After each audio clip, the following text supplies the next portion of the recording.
Whoa. That was something else. Bonbon, how do you feel about doing Oblivion?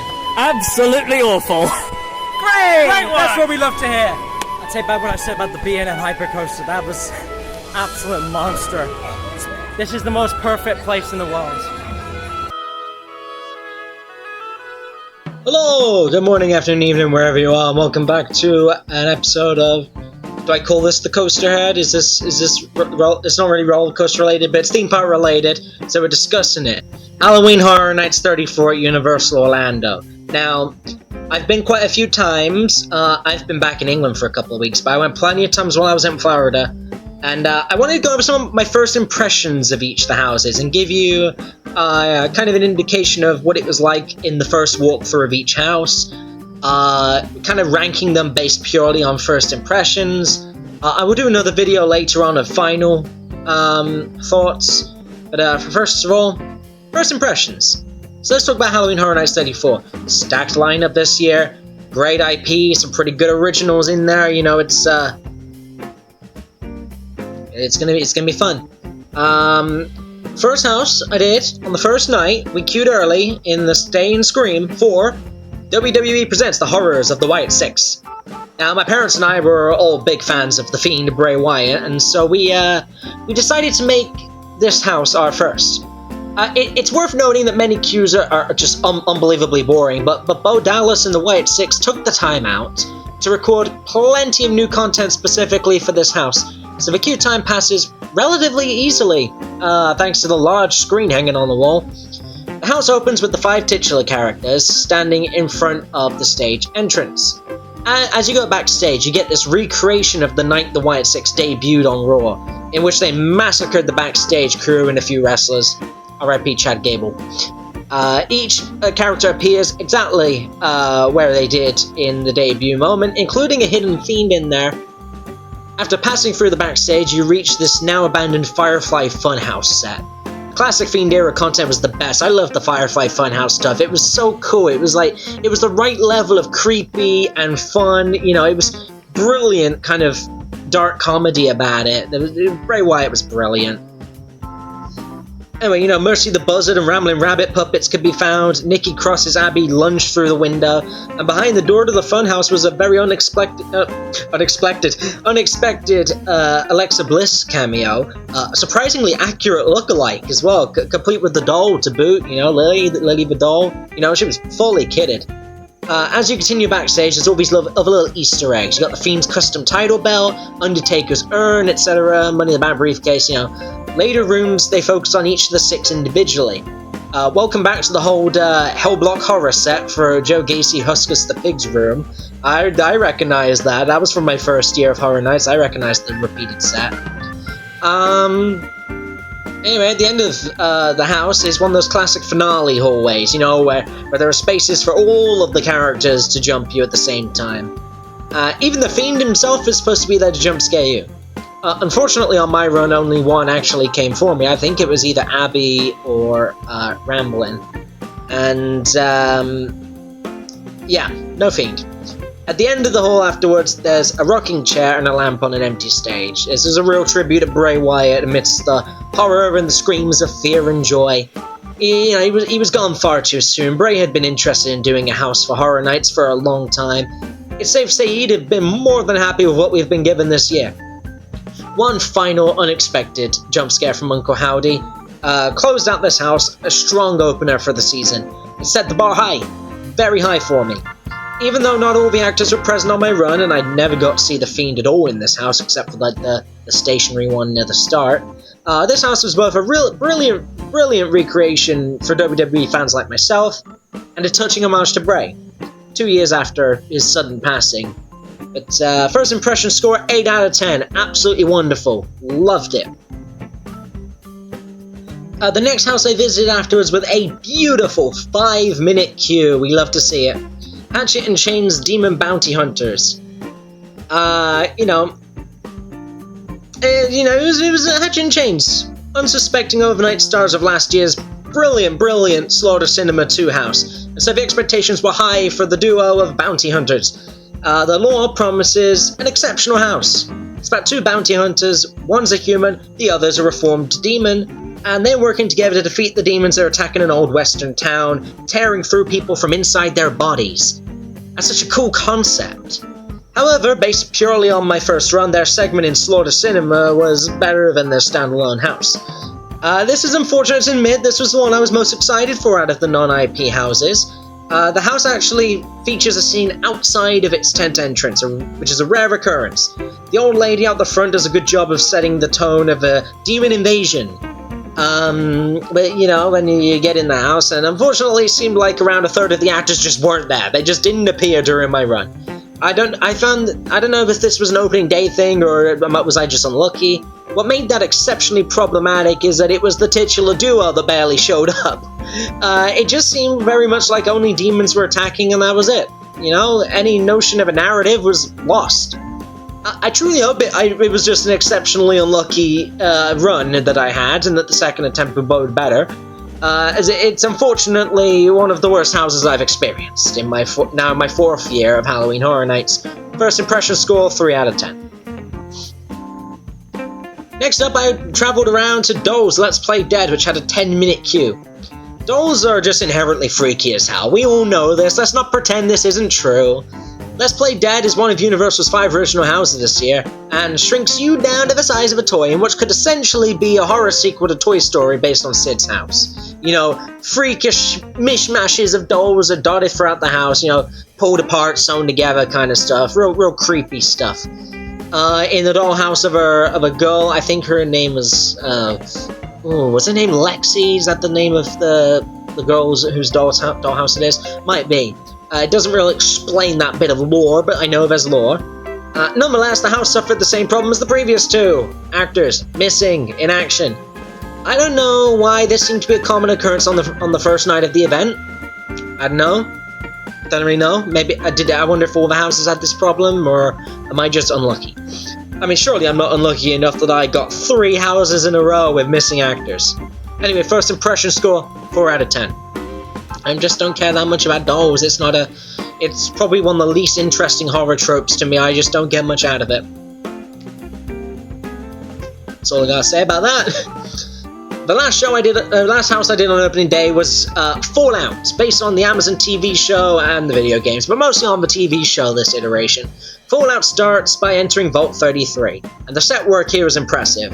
As is the case throughout the house, the set work is nice. This first portion of the house has plenty of scares, it's really intense. Following your exit out of the vaults, this kinda tails off. You know, the sets continue to be the highlight of the house, sure, but it felt again like the actors just weren't there much. Perhaps this was a whole opening night issue, you know, but first impression score, 6 out of 10. You know, I liked it the first time round. Good sets. I got to see some actors, not all of them, but you know, that's probably the best set work out of the 4 houses I did this night. On to my next one. I returned on the Saturday, the second night of the event, and we queued early on night 2 for Terrifier, and still ended up queuing for an hour after the house opened, resulting in a total of 90 minutes of queuing. Stage Scream was not worth it for that day. It was a very hot day, and the queue's entirely outdoors with absolutely zero shelter. So by the time we got into the house, I was cooked. I mean, the house definitely wasn't lacking scare actors. They fixed that up a little bit, as it felt like one of the most intense houses this year. Plenty of gore, scares, and oh, the smells. The smells were bad. Suffice to say, the house was a little too much for me on that day, I'll be honest, resulting in me having to kind of limit my view. It's something that I do when I'm overwhelmed in a house. Mainly because I was so cooked by the heat after an hour and a half that I just wasn't fully with it, and so if I get overwhelmed in a house, I did this a lot in the first year, like through most of the houses, but what I'll do is I'll limit my view. So if I'm getting overwhelmed, I will limit my side views and just focus on what's in front of me. That way there's less chance of being caught off guard. And if I'm really struggling and I'm just at a point where I cannot do this, I block the front, I look down, and we just get through the house. Because I can come back and do it again when I am feeling up to it. It's a problem with me, it's just that, you know, with me and, you know, people like me, is that sometimes these houses are intense, and sometimes they will get too much, especially when you're in certain conditions, like if you're dehydrated in a queue, caked in sweat, legs aching already before you've even gone in your first house. Sometimes, it's not the right time. You just need to get through the house. Come back to it later when it's quieter and do it again to really appreciate everything. That aside, due to this, I may have missed certain things, okay? I probably did. Additionally, the dry route was the only open path on this day. Back near the start of the event, the wet route was splashing 100% water and was flooding, so they had to close it quite often. So we went through the dry path, which is fine by me. Not a big fan of water and getting wet, but the strobe lights in there were nasty, awful, awful strobe lights. I'm not epileptic, so, I'm lucky. Epileptic people, if you're watching, go through the wet ending. The amount of wetness you'll get from the wet ending is far better than the absolutely awful strobe lighting in the dry ending. It was genuinely eye-breaking. But if I wasn't overwhelmed before that, I certainly was after, right? I mean, I needed to redo the house afterwards. It's not the house's fault that I didn't get full enjoyment on my first run. But at least, Art is a very expressive character. He's very much this year's unofficial icon, and I love that for him. But, first impression score 5 out of 10.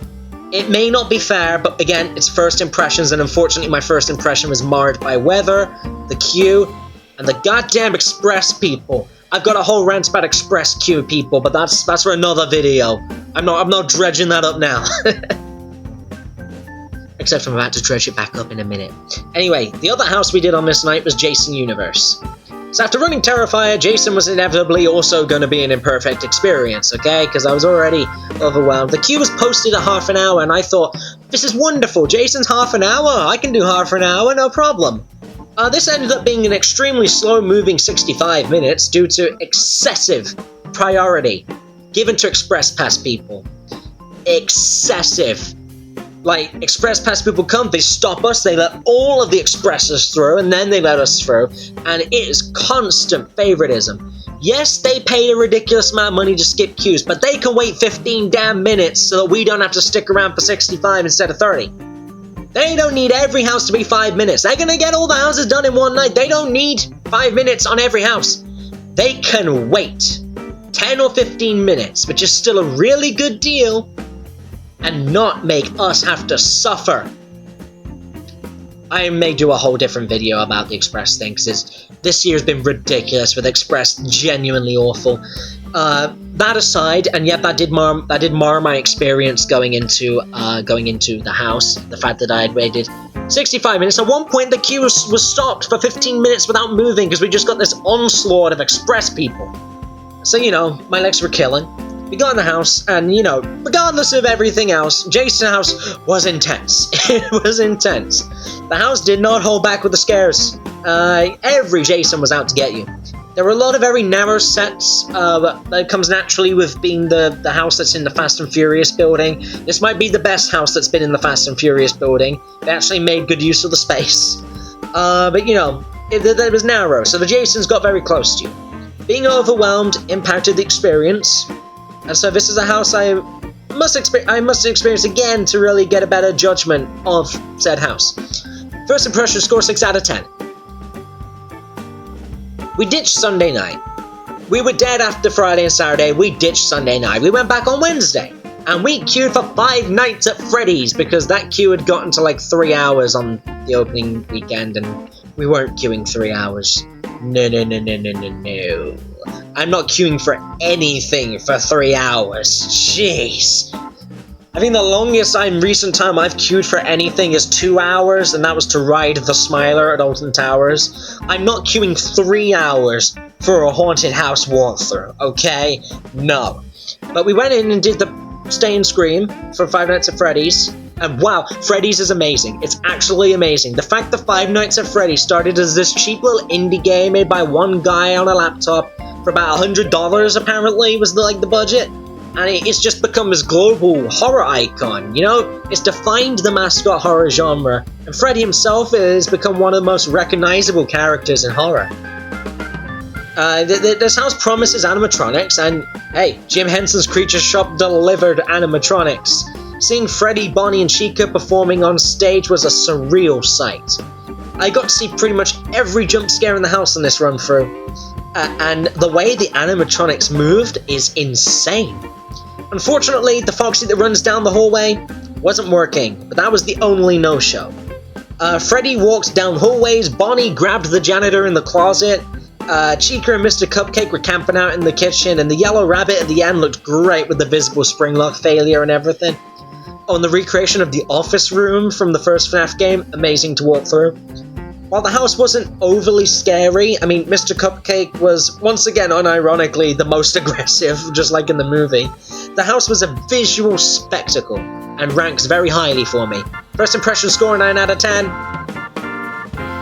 Afterwards, we came out, and it turns out, really empty queue for El Artista, A Spanish Haunting. This year's, I would call it the flagship in Original House. The main theme of this year's Horror Night was kind of, the themes of El Artista, so...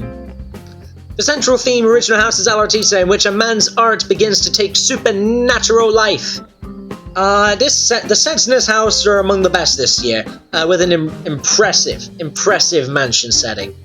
There are also some very creative scares in this house. There's a flying gargoyle on a zipline! He flies over one of the rooms, and it's really cool. It's certainly one of the more memorable houses out of the original ones this year. You know, perhaps it's one of the houses we'll talk about in the future in the same breath as Dead Man Appears, Winter Wake, and like The Darkest Deal, you know, those were class original houses. We might talk about Artista in the same field here, because this was very good. First impression, 7 out of 10. We came back on, I went back on we skipped Thursday. Thursday was Epic Universe. We went back on Friday. I went back on Friday. And I did the last 2 houses myself. So, Gálkn, Monsters of the North. Monsters of the North provides a very unique Nordic setting, not a very common Horror Night theme. Really nice to see something impressively different. But what was most impressive was the large set pieces. We had a burning wooden effigy, like the Wicker Man, not the bees, and a massive kind of beast with a giant, like, I don't know if it's animatronic or like puppeted head, but oh man, it looked cool. And this thing effectively eats you or something. And you're inside its body, and the interior of the beast is an interesting setting too. You know, this is almost akin to the scene from 2022's Bugs Eaten Alive.